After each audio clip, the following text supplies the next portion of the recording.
এটি নেকিৰ অভাৱত মই জাহান্নামত যাবলগীয়া হৈ আছে।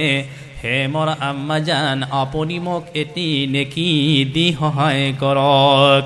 মাকে ক'ব ফাৰৰা ইয়াফিৰু বিমানা ভাগনা, মাকে পলাই যাব আৰু ক'ব তুমি মিছলীয়া। মুফাssirin কিৰামে লিখিছে তেতিয়া হয় মাকে ক'ব তুমি মিছলীয়া, দুনিয়াৰ জিন্দগীত মোৰ বিয়া বাৰু হোৱা নাছিলে, মোৰ ল'ৰা ছোৱালীও নাই। জোৰে জোৰে কওক নাউজুবিল্লাহ। আব্বাৰ ওচৰলৈ যাব, আব্বায়ো কৈ দিব মোৰ ভাইসকল, মোৰ বন্ধুসকল, গতিকে সেই কিয়ামতৰ তৈয়াৰীৰ কাৰণে আমাক চোৱাবৰ প্ৰয়োজন। মোৰ বন্ধুসকল, যাৰ আমল নামা সোঁ হাতত হ'ব তেওঁ জান্নাতি, বাওঁ হাতত যাৰ আমল নামা থাকিব তেওঁ জাহান্নামী হৈ যাব। জোৰে জোৰে কওক নাউজুবিল্লাহ।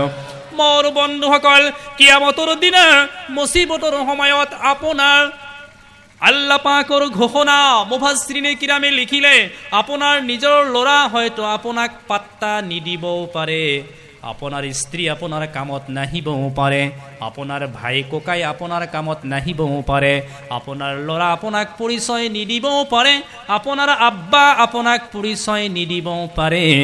মনত ৰাখিব আমি আটাই দিনৰ নিস্পত, দিনৰ খাতিৰত বহি গৈছোঁ। কিয়ামতৰ দিনা এই বহা আপোনাৰ মোৰ কাৰণে নাজাতৰ জৰিয়া হৈ যাব। বুজুৰ্গসকল, দোস্তসকল, অলপ জিকিৰ কৰক লা ইলাহা ইল্লাল্লাহ, লা ইলাহা। হুজুর হাফিজি মাদ্রাসা জলসা, হাফিজি মাদ্রাসা জলসা। ইল্লাল্লাহ, লা ইলাহা ইল্লাল্লাহ, লা ইলাহা ইল্লাল্লাহ, মুহাম্মাদুর রাসূলুল্লাহ সাল্লাল্লাহু আলাইহি ওয়াসাল্লাম। মোৰ বন্ধুসকল, যিদিনাখন কিয়ামত কায়েম হৈ যাব, সেই কিয়ামতৰ ময়দানত আপোনাৰ কাৰণে কোনেও আগুৱাই নাহিব। সকলো নবীসকলে নাফসি নাফসি ক'ব। মোৰ ভাইসকল, মোৰ বন্ধুসকল, আমাৰ নবী উম্মতি উম্মতি বুলি চিঞৰি থাকিব। সেই কিয়ামতৰ দিনা আপোনাৰ কোনো বস্তু কামত নাহিব।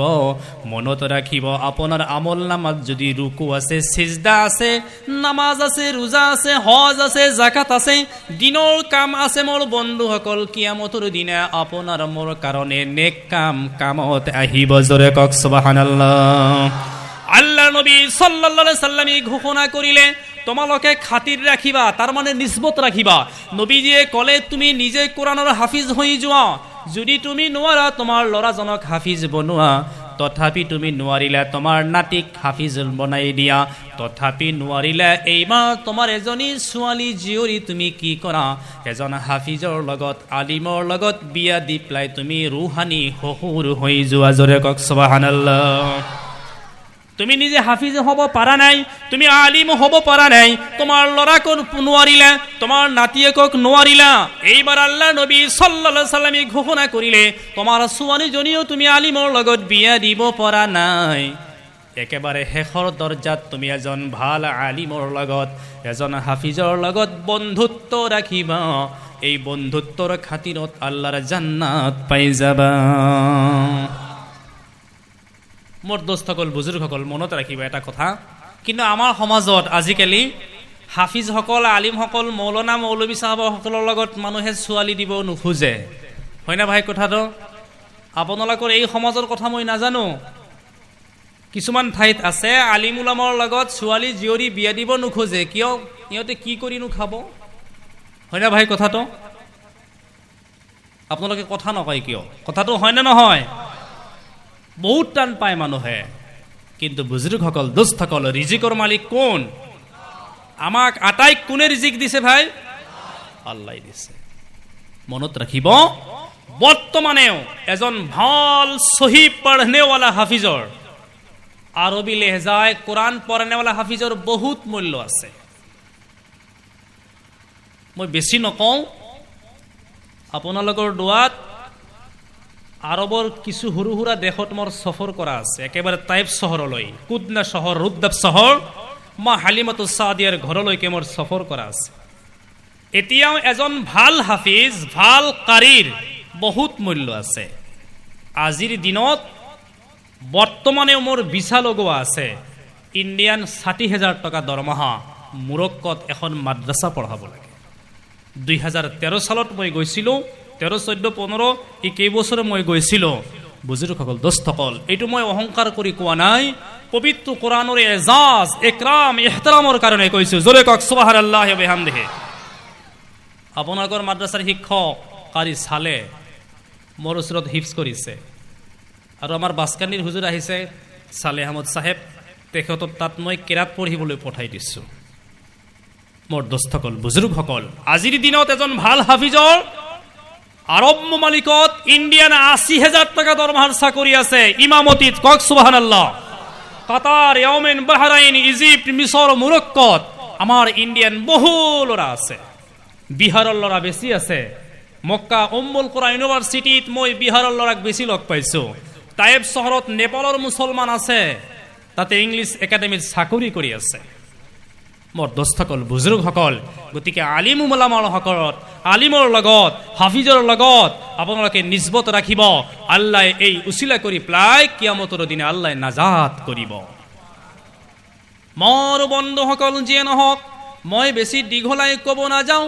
মোৰ বন্ধুসকল, এইবাৰ মোৰ আলোচনা থাকিব, মই ছাবজেক্টলৈ আহিব বিচাৰিছোঁ। মোৰ ভাইসকল, মোৰ বন্ধুসকল, আপোনালোকৰ লগত মোৰ এতিয়া মছৱাৰা হ'ব। মাদ্ৰাছাৰ শিক্ষা কি, কিয় কৰিব লাগে, কৰিলে কি ফায়দা হ'ব, নকৰিলে কি লোকচান, ইয়াৰ ওপৰত মই অলপ আলোচনা কৰিম ইনশাআল্লাহ। বুজুৰ্গসকল, দোস্তসকল, কিয় লাগে মাদ্ৰাছাৰ শিক্ষা?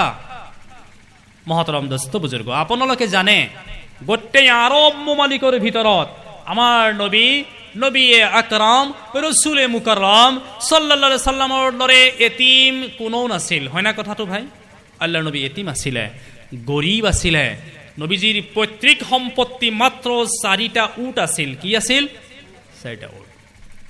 মোৰ বন্ধুসকল, সেই সময়ত আৰবৰ গোটেইখিনি আৰব মমালিকৰ ভিতৰত মা খাদিজাতুল কুবৰা ৰাদিয়াল্লাহু তাআলা আনহাৰ দৰে সম্পত্তি আৰবৰ কাৰো নাছিলে। মা খাদিজাৰ সম্পত্তি আছিল না ভাই? আপোনালোক বহুতে ইতিহাস ষ্টাডি কৰিছে, তাৰিখ পঢ়িছে। মা খাদিজাৰ বহুত সম্পত্তি আছিলে। মা খাদিজাতুল কুবৰা ৰাদিয়াল্লাহু তাআলা আনহাই এজন গোলাম, তাৰ নাম আছিল মাইছাৰা। কি নাম? মাইছাৰা। গোলামজন ইহুদি আছিলে। এই ঘটনাটো লিখিছে কিতাব জাদুল মুআদত। জাদুল মুআদ নামৰ গ্ৰন্থত লিখিছে, মা খাদিজাতুল কুবৰাই এজন গোলামক, তাৰ নাম আছিলে মাইছাৰা, গোলামজন ইহুদি আছিলে। কি আছিল ভাই? এই গোলামজনক মা খাদিজাতুল কুবৰা ৰাদিয়াল্লাহু তাআলা আনহাই ক'লে, হে মাইছাৰা, তুমি অলপ টকা পইচা, দিনাৰ দিৰহম, সেই দেশৰ যি নিয়ম আছিল সেইমতে অলপ পইচা দি পেলাই ক'লে, এই পইচাখিনি আখিৰি জামানাৰ নবীৰ হাতত দিবা। তেওঁ এই পইচাখিনিৰে ব্যৱসায় কৰিব, বিজনেছ কৰিব, যি লাভ হ'ব অইন মানুহতকৈ মই 2 গুণ বেছিকে দিম। কক সুবহানাল্লাহ। মোৰ বন্ধুসকল, আল্লাহৰ নবী সাল্লাল্লাহু আলাইহি সাল্লামে ইহুদি গোলাম মাইছাৰাজনক লগত লৈ পেলাই তিজাৰতী কাফেলা তৈয়াৰ কৰিলে। আল্লাহৰ নবী তিজাৰতী কাফেলা লৈ পেলাই আৰবৰ বুকুৰ পৰা একেবাৰে শাম দেশলৈ গুচি গ'ল। কোন দেশত গৈ পেলাই? শাম দেশ। শাম, সিৰিয়ায় আল্লাহৰ নবী বাণিজ্য কৰিছিলে, ব্যৱসায় কৰিছিল, তিজাৰত কৰিছিল। মোৰ বন্ধুসকল, 1 সপ্তাহ 10 দিন পাৰ হৈ যোৱাৰ পিছত এই তিজাৰতী কাফেলা এইবাৰ মুলকে শাম আৰু সিৰিয়াৰ পৰা মক্কা শৰীফত আহিব। তিজাৰত শেষ, এতিয়া ঘৰত আহিব। ক'ত আহিব? ঘৰত। ইতিমধ্যে এই গোলাম মাইছাৰা যিজন ইহুদি আছিলে, নবীজিৰ লগত পঠিয়াইছিল মা খাদিজাতুল কুবৰাই। গোলাম মাইছাৰাই ক'বলৈ ধৰিলে, হে মুহাম্মদ সাল্লাল্লাহু, আপুনি এই গছজোপাৰ তলত অকণমান অপেক্ষা কৰক, মই মোৰ এজন ইহুদি ভাইৰ লগত অলপ সাক্ষাৎ কৰি আহোঁ, দেখা দি আহোঁ। আমাৰ কেতিয়াবা এনেকুৱা হয় না নাই ভাই? মোৰ বন্ধুসকল, এইবাৰ ইহুদি গোলাম মাইছাৰা আল্লাহৰ নবী গছজোপাৰ তলত থিয় কৰাই পেলাই তেওঁ গুচি গ'ল। যোৱাৰ পিছত হঠাৎ মনৰ পৰা পাহৰি গৈছে, একদিন পাৰ হৈ গ'ল, দুদিন পাৰ হৈ গ'ল, 3 দিনৰ মূৰত মনত পৰিলে, হায় হায় মই আখেৰী জামানাৰ নবী গছজোপাৰ তলত থিয় কৰাই ৰাখিছিলোঁ। কেইদিন পিছত মনত পৰিলে? আপোনালোকে কওকচোন, 3 দিন এজন মানুহ আনজনৰ কাৰণে গছজোপাৰ তলত থকাটো সম্ভৱ? কথা কোৱা নাই আপোনালোকে। কি ভাই সম্ভৱ? আমি নাথাকো, আপাতত 5 ঘণ্টাও নাথাকো গছজোপাৰ তলত। মোৰ বন্ধুসকল, এইবাৰ গোলাম মাইছাৰাই মনে মনে ভাবিলে, হায় হায় আখিৰি জামানাৰ নবীক মই গছজোপাৰ তলত থিয় কৰাই পেলাই আহিলো, নিশ্চয় মোৰ নিচিনা এজন ইহুদী গোলামৰ কাৰণে বিশ্বনবী 3 দিন অপেক্ষা কেতিয়াও নকৰে। এই কথাটো মনে মনে ভাবি পেলাই তেওঁ কি কৰিলে? দৌৰিবলৈ ধৰিলে। তথাপি গোলাম মাইছাৰাই মনে মনে ভাবিলে, নবী যদিও গুচি যায়, তথাপি মই চাব লাগিব সঁচাকৈয়ে গৈছে নে আছে। মোৰ বন্ধুসকল, কিতাপ জাদুল মুআদত লিখিছে, গোলাম মাইছাৰাই দৌৰিবলৈ ধৰিলে। দৌৰি গৈ পেলাই একেবাৰে যেতিয়া গছজোপাৰ ওচৰ চাপিলে, দেখা পালে আখিৰি জামানাৰ নবী এতিয়ালৈ গোলাম মাইছাৰাৰ কাৰণে গছজোপাৰ তলত অপেক্ষা কৰিছে। মোৰ বন্ধুসকল, কিতাপ জাদুল মুআদত লিখিছে, আল্লাহৰ নবীৰ লগতে কি আছিলে? খাদ্য বস্তু অকমান আছিলে আৰু নবীৰ লগত পানীৰ ব্যৱস্থা আছিল। তাতে অজু কৰিছিলে, তাতে নামাজ পঢ়িছিল। জোৰে কওক সুবহানাল্লাহ। আল্লাহ পাক পৰৱাৰদিগাৰে আলমে পবিত্ৰ কোৰআন শৰীফত ঘোষণা কৰি দিলে, আউযু বিল্লাহি মিনাশ শাইতানিৰ ৰাজিম, বিসমিল্লাহিৰ ৰহমানিৰ ৰহিম, ওয়া ইন্নাকা লাআলা খুলুকিন আযীম। আল্লাহ ঘোষণা কৰি দিলে, হে নবী মুহাম্মদ সাল্লাল্লাহু আলাইহি সাল্লাম, আপোনাক মই গোটেই পৃথিৱী, গোটেই সৃষ্টি জীৱৰ ভিতৰত আপোনাক মই শ্ৰেষ্ঠ কৰি সৃষ্টি কৰিছো। জোৰে জোৰে কওক সুবহানাল্লাহ। মোৰ বন্ধুসকল, এইবাৰ গোলাম মাইছাৰা যেতিয়া দেখা পালে এজন বিশ্ব নবী হৈ পেলাই মোৰ নিচিনা গোলামৰ কাৰণে 3 দিন অপেক্ষা কৰিলে, গোলাম মাইছাৰাই আপনি ক'বলৈ ধৰিলে, লা ইলাহা ইল্লাল্লাহু